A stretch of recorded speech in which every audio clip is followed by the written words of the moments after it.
berteriak, "Dewa, kamu memang tidak punya perasaan." Mendengar teriakan ibunya, Dewa mendongak, melihat semua mata tertuju padanya dan Airin membuat Dewa salah tingkah. Dia mencari sosok Rose namun sudah tak ditemuinya. Melihat Pak Dirman melihat ke arahnya sambil menggeleng membuatnya bangkit. Dia melepaskan pegangannya pada Airin, membuat wanita itu kembali terjatuh. Iping melihat hal itu cekikikan. Dewa kembali ke kursinya memegang gelas susu Rose dan mengarahkannya ke mulutnya. "Stop, stop!" teriak Airin. Dia berdiri lalu menghampiri Dewa, mengambil susu yang ada di tangannya. "Airin, kamu tidak tahu sopan santun ya," sentak Pak Dirman, membuat Airin menghentikan gerakannya. "Kembalikan susu itu kepada Dewa," perintah Pak Dirman. "Tapi Pak," tolak Airin. "Sudah berani membantah kamu," seru Pak Dirman. Betul-betul Airin menguras kesabarannya. Berkali-kali dia mengusap dadanya. Airin menurunkan gelas susu tersebut.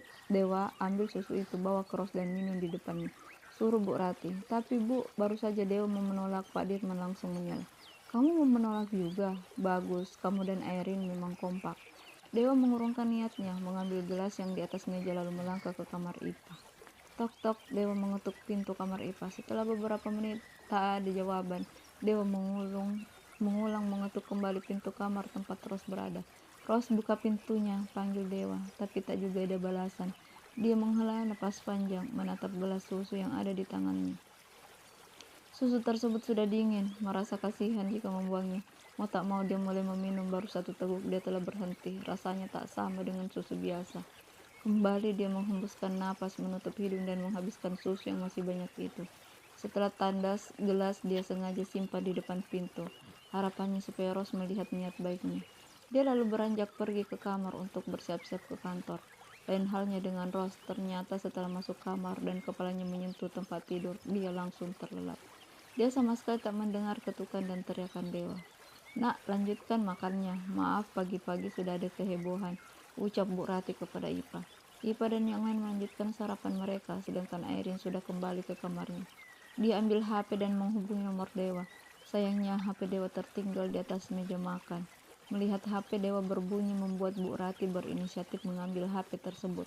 Dia pikir jangan sampai telepon penting, tapi saat tahu siapa yang memanggil, muka Bu Rati berubah masam. "Siapa, Bu?" tanya Pak Dirman. "Airin, Pak," jawab Bu Rati lirih. Takut Ipa dengar. Pak Dirman menghela napas, lalu melanjutkan suapannya. Begitupun dengan Bu Rati, dia mengabaikan panggilan Dewa. Tapi karena panggilan tak berhenti, akhirnya Pak Dirman yang mengangkat. "Halo Mas, jangan minum susunya ya, nanti Mas sakit perut," suara khas Airin terdengar dari seberang. Wajah Pak Dirman bersemu merah. Dia tahu maksud perkataan gadis itu. "Bu, cepat habiskan makanannya baru kita keluar." Bu Rati yang melihat perubahan wajah Pak Dirman segera menyelesaikan makanannya dan segera ke kamar bersiap. "Bu, lihat HP aku," tanya Dewa yang datang dari kamarnya. "Sama bapakmu." Bu Rati berlalu tak peduli pada anaknya itu membuat Dewa salah tingkah. "Pak, HP Mak." Belum selesai Dewa bertanya, Pak Dirman menunjuk meja tempat HP Dewa tergeletak. Tak ada ucapan, Pak Dirman meninggalkan ruang makan. Dewa hanya tersenyum kepada Ipa namun tak dibalas. "Ini orang pada kenapa?" tanya Dewa tak mengerti. Karena sudah terlambat, Dewa segera berangkat ke kantor. "Sudah siap, Bu?" tanya Pak Dirman yang baru saja masuk ke dalam kamar. Bu Rati yang sedang memakai jilbab hanya menengok lalu melanjutkan kegiatannya. Setelah selesai, dia langsung duduk di samping suaminya. "Mau kemana, Pak?" tanya Bu Rati. "Mau pergi cari rumah buat Dewa dan Ros. Mereka tidak cocok tinggal di sini. Airin terlalu agresif," jawab Pak Dirman. "Katanya rumah kita yang satu untuk mereka tinggal," Bu Rati mengingatkan. "Terlalu jauh, Bapak maunya mereka tidak jauh dari sini supaya kita bisa memantau perkembangan cucu kita," ucap Pak Dirman. "Ya kalau dekat sama aja, kalau mereka di sini Airin bisa saja datang ke rumah mereka," timpal Bu Rati. "Jadi harus bagaimana?" tanya Pak Dirman. Dia sangat frustasi karena merasa bersalah kepada Ros. Kelakuan anak semata wayangnya sungguh tak pantas. Sudah tidak usah dipikirkan soal Airin dan Dewa. Yang harus dipikirkan bagaimana kita mendamaikan Ros dan Dewa, ucap Bu Rati. Pak Dirman berpikir sejenak, tapi tak menemukan jalan keluar. "Pak, lebih baik kita tanya Ipa saja. Biasanya anak muda punya banyak ide," seru Bu Rati. Pak Dirman mengangguk. Mereka segera keluar dan mencari Ipa. Ternyata anak itu ada di ruang tamu sedang bermain game. "Nah, ikut tante sama om keluar yuk," ajak Bu Rati. Ipa mengangguk, lalu berlari ke dalam kamar mengambil tas dan memakai jilbab. Lalu kembali keluar menemui orang tua Dewa. Nak, kamu punya ide supaya Dewa dan Ros baikan? Tanya Pak Dirman sesaat setelah mereka berada di mobil.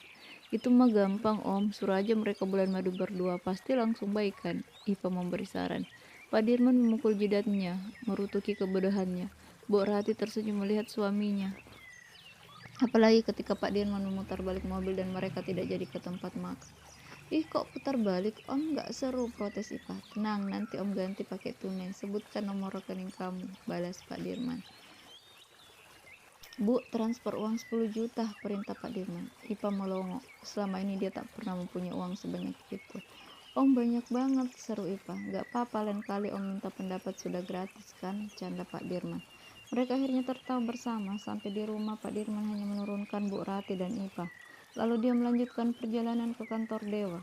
Dia mau memeriksa laporan keuangan, supaya Dewa bisa ambil cuti untuk bulan madu. Tante, Ipa boleh minta tolong tidak? Tanya Ipa. Apa sayang? Tanya Bu Rati balik. Bisa ajak semua orang pergi dari rumah ini? Jawab Ipa. Buat apa? Tanya Bu Rati lagi. Ada deh tante, nanti juga bakalan tante tahu, yang penting ini surprise, jawab Ipa. Bu Rati berpikir sejenak lalu memanggil semua asisten rumah tangganya untuk ikut ke supermarket. Setelah mereka pergi, Ipa segera menelpon petugas yang akan memasang CCTV. Tak berapa lama, 3 orang telah datang dan mulai memasang CCTV. Sesuai keinginan Ipa, dia menggunakan uang yang diberikan Pak Dirman untuk membayar alat itu. Tak butuh waktu lama, semua CCTV sudah terpasang di tempat yang hanya Ipa yang mengetahuinya. Setelah petugas pergi, semua penghuni rumah berdatangan. Tak ada yang curiga. Mereka beraktivitas seperti biasa.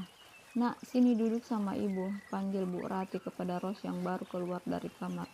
Ros berjalan dan duduk di samping Bu Rati. Sayang, kamu siap-siap ya, lusa kamu akan pergi bulan madu bersama Dewa, ucap Bu Rati.